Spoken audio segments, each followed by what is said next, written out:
سنة وانتم طيبين وبخير وسعادة وصحة وفي أحسن حال، ويا رب تكونوا بخير يا أحلى أخوات. وحشتوني، بقالي كتير ما بنزلش معاكم فيديوهات، وحشتوني قوي. يا رب تكونوا في صحة جيدة. النهاردة كده هنعمل مع بعض كحك العيد. طبعا هنعمله على طريقة الشيف اللي هو جوزي، هو اللي هيعمل لكم طريقة الكحك. هنا يا بنات طبعا هو الكحك، كيلو الكحك بياخد نص كيلو سمنة. بس طبعا لو انت عايزاه ناعم شوية، يعني انا بحب الكحك يكون ناعم، فبزود مثلا ممكن اعمل على كيلو الكحك 600 جرام او 650 جرام من السمنة. هنا انا كنت جايبة 2 كيلو سمنة على 3 كيلو دقيق. وطبعا انا شلت من ال2 كيلو سمنة يعني حاجة بسيطة خالص. من الحاجات اللي انا استخدمتها برضو لتر من اللبن. خلاص، عايزة بقى تحطي بقري او جمسي زي ما تحبي، فانا حطيت لتر من اللبن، او اللبن اللي انت بقى بتجيبيه من اللي هو السوبر ماركت، الاكياس المغلفة دي زي ما تحبي. زي ما انتوا شايفين كده طبعا السمنة طبعا ايه، انا ما بقدحهاش. يعني السمنة بتكون انت زي ما بتجيبيها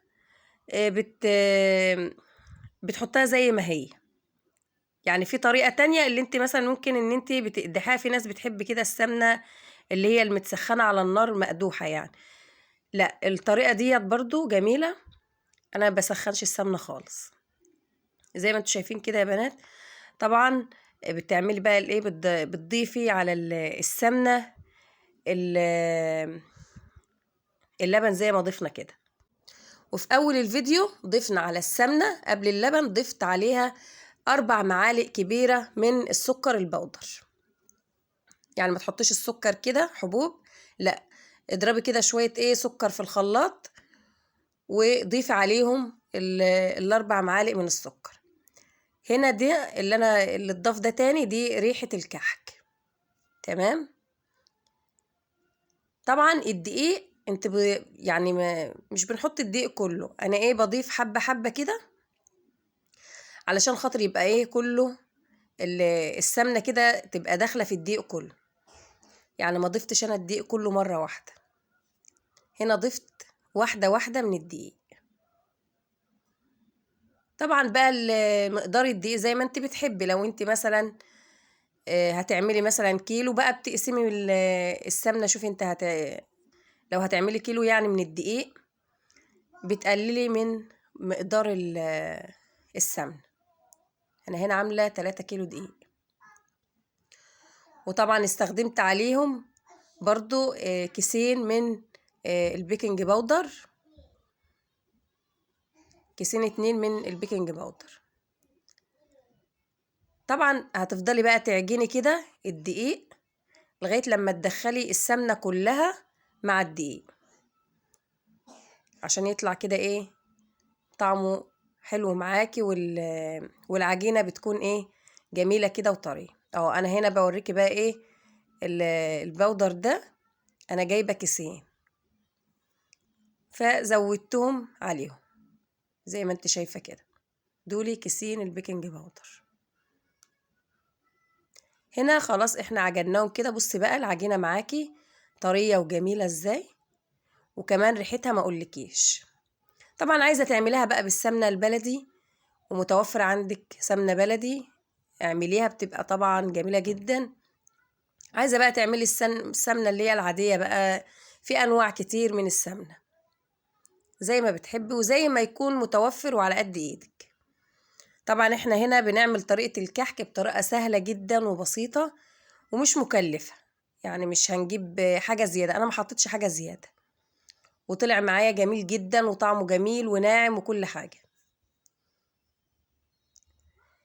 طبعا انا هنا جايبالك زي يعني انا ما قصيتش حاجة من الفيديو، جايبهولك بالتفصيل.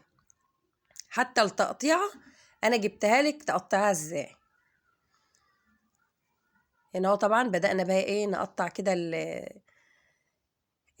الكحكاية طبعا اهو زي ما انت شايفة كده. شايفة بقى هتقطعي بقى ايه كله بسوى واحد، التقطيعة كلها تبقى ايه نفس المقدار. بتلمي طبعا اولادك بقى وكل الحبايب اللي انت عايزاهم معاكي، بتلمي بقى ايه في البيت كده، بيبقى لها فرحة وبيبقى لها طعم تاني. حتى انا يعني بخلي ولادي كمان بيعملوا معايا الحاجة دي، اللي بينقش بقى، اللي بيحب كده يمسك بقى الكحكاية بقى ويقعد يرسم فيها، يعني بتبقى ايه بيبقى يوم جميل جدا. فاحنا بنحب اللمة في اليوم ده، هيفرحوا بيها. طبعا هنا بصي جايبالك كل تفصيلة، وما تجريش بقى الفيديو علشان خاطر بقى ايه تعرفي احنا بنعمل ايه. طبعا الحشو بقى زي ما انت بتحبي، عايزة بقى تحشيه مثلا ملبن، عايزة تحشي عجوة، عايزة تحشي اللي هو عين الجمل او كده، ده راجع ليكي ولمقدرتك طبعا في البيت. انا هنا حشيت الكحك، حشيت شوية منه ملبن وشوية تانيين سبتهم سادة، لان السكريات يعني بتدوخني وكده، فانا ما عملتش كله يبقى مسكر او كده، فهم شوية سادة وشوية ايه ملبن عشان خاطر الاولاد. طبعا اللي بيعمل قدامكم الكحك ده هو جوزي، مش انا يا جماعة، عشان ايه هو جوزي هو اللي بيعمل الكحك، لانه هو عارف في الحاجات دي يعني وبيشتغلها وكده. فطبعا هتقولي طب ما حطيتيش سمسم، انا ما حطيتش سمسم، هي دي نفس الحاجات اللي انا حطيتها. انا ساعات لما بيكون عندي السمسم متوفر انا برضو بضيف لها السمسم وبضيف كل الحاجات دي، بس بالطريقة دي برضو هتطلع معاكي جميلة جدا، ومش هتحسي ان هي ناقصها اي حاجة، ومش هتبقى معاكي مكلفة قوي يعني. طبعا قبل اي حاجة، في ناس كده جميلة جديدة دخلت على القناة، انا احب اقول لكم ان انا اتشرفت بيكم جدا، وشرفتوني في القناة ونورتوني، وده والله يعني شرف كبير قوي، وربنا يديمكم يا رب كده نعمة في حياتي. وبقول لكم كده للي موجودين عندي، لو الفيديو عجبكم ما تنسونيش كده في اللايك وفي تعليق حلو كده منكم تشجعوني بيه. ولو بتتفرج عليا ولسه كده ما اشتركتيش في القناة، طبعا فضلا منك وليس امرا اشتركي معايا في القناة وفعلي زر الجرس علشان يوصلك كل جديد، وكل فيديو انا بعمله يجيلك على طول. يا ليلة العيد أنستينا وجددت الأمل فينا، يا ليلة العيد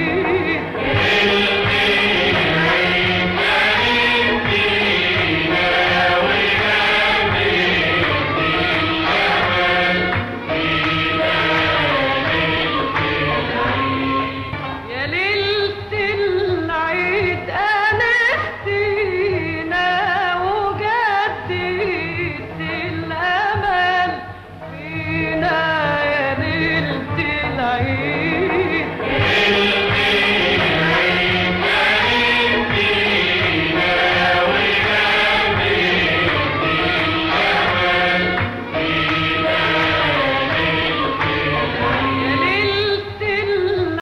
شايفين بقى حبة الدقيق اللي احنا حطيناهم دول حطيناهم علشان خاطر بقى ايه الملبن لما نيجي نكوره كده حتت صغيرة ما يلزقش معانا كده في الحاجة اللي احنا بنعملها او يلزق معانا.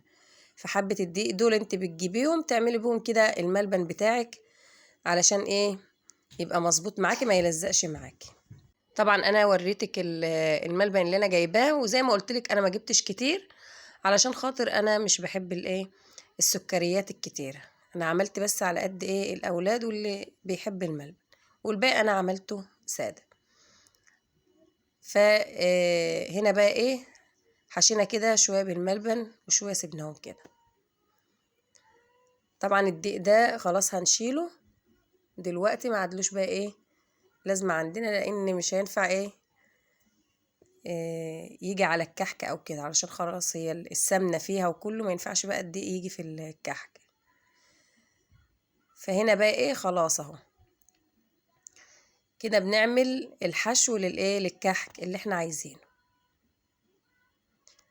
يا رب كده العيد يعود عليكم كده بالخير واليمن والبركات يا رب، واجعله عيد سعيد علينا وعلى الأمة جميعا يا رب العالمين.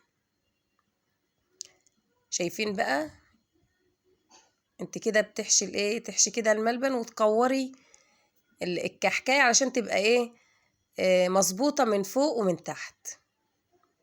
يعني مش بنعملها بايدينا، احنا بنكورها كده التكورة اللي انت شايفاها دي علشان بتكون مظبوطة معاكي. خلاص كده معانا.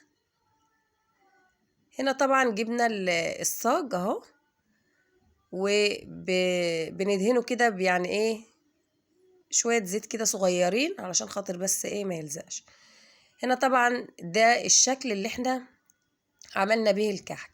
عملت الشكل اللي انتوا شايفينه ده، وعملنا برضو بالمنقاش. يعني شايفين اهو الشكل قدامكم كده، شايفين بقى الجمال والحلاوة دي. وطبعا الكحك كله مظبوط لانه كله متقطع تقطيعة واحدة، يعني ولا واحدة كبيرة ولا واحدة صغيرة، كله مقاس واحد. شايفين الجمال؟ قمر كده. هوريكم برضو النقشة التانية دلوقتي واحنا بنعملها، اللي هي بطريقة المنقاش العادي اللي كلنا عارفينها.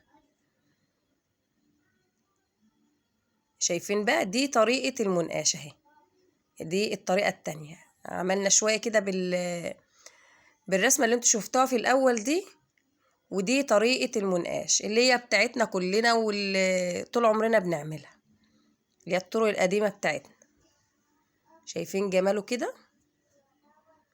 الكحكاية كده يا جمالها في الصاج، وكمان طعمها كان جميل جدا وناعمة وجميلة وبتدوب كده في البق. هنا بوريكم بقى واحنا بننقشها اهو. شايفين كده اهو الطريقة بتيجي كده من الجناب الأول وبتنقشي، وبعد كده بتاخديها من النص. لأن أنا أول ما كنت جيت أعمل الكحك في البيت وكده، فأنا حكاية النقشة دي ما كانتش بتطلع معايا مظبوطة قوي يعني. هنا بنوتي بقى بصور لكم كده وهي بتعمل النقشة بتاعت الكحكاية. شايفين الجمال؟ جميلة خالص اهي. طبعا رصيناه بقى في السجان وحطيته في الفرن. وهنا بقى النتيجة بعد ما طلع بقى من الفرن.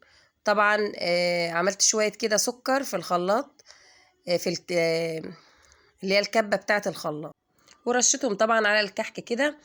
لو عجبك بقى الفيديو ما تنسينيش في اللايك والاشتراك وتفعلي زر الجرس علشان يوصلك كل جديد. يا رب يكون الفيديو نال إعجابكم، والسلام عليكم ورحمة الله وبركاته.